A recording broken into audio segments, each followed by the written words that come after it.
ইতিহাস সাক্ষী এসএসসি তে ফেল হওয়ার পর সুইসাইড করছে।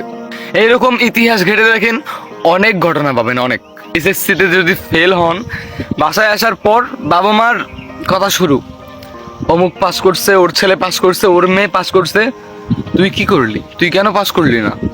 সবার মরণ হয়, তোর কি মরণ হয় না? তুই কি মরতে পারিস না? হ্যাঁ, বাবা মা কিন্তু এভাবেই বলে, তাই না?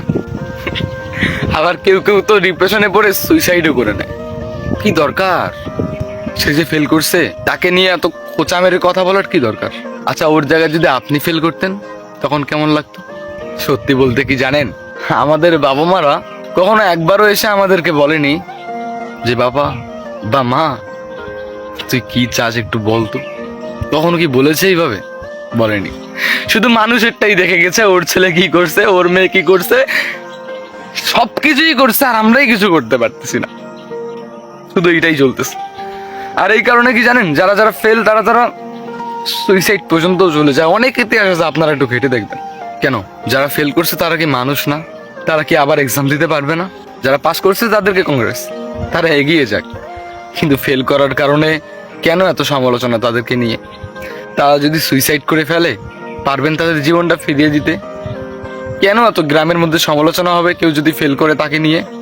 আর মানুষও খুবই পারে, নিজের ছেলে মেয়ে যদি পাস করে, পাশের বাসায় মিষ্টি এমন ভাবে নিয়ে যায়, পাশের বাসায় যদি ফেলও করে এমন ভাবে উস্কানি মারা কথা বলে, রে ভাই মিষ্টি খাওয়াইয়া মনে হয় মরণ ডাইকা নিয়ে আসলো বাসায়।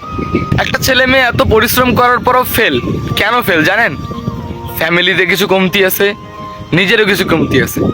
অন্যের বাচ্চার দিকে না তাকিয়ে নিজের বাচ্চার দিকে একটু মনোযোগী হন, একটু খেয়াল করেন।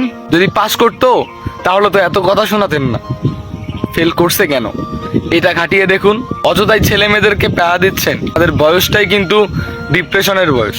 এই বিষয়গুলো নিয়ে যখন খোঁচা মারতে মারতে একদম অতিরিক্ত হয়ে যায়, ডিপ্রেশনে চলে যায়, ঠিক তখনই না একটা মানুষ সুইসাইড পর্যন্ত চলে যায়। তারা গোল্ডেন A+ GPA 5 পাস করে ফেলছেন না, তাদেরকে একটা কথা বলি, জীবনের প্রথম ধাপটাই মাত্র পের হলেন।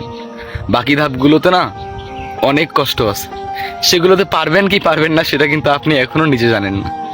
তবে কষ্ট করলে সম্ভব। যারা ফেল করছে না, তাদের সঙ্গে টিটকারি না মেরে তাদেরকে সান্ত্বনা দেওয়া উচিত, তাদেরকে সাহস দেওয়া উচিত যে সামনের বার অবশ্যই পারবে। আর বাবা মাদেরকে বলছি, নিজেদের সন্তানদের উপর না একটু খেয়াল রাখবেন।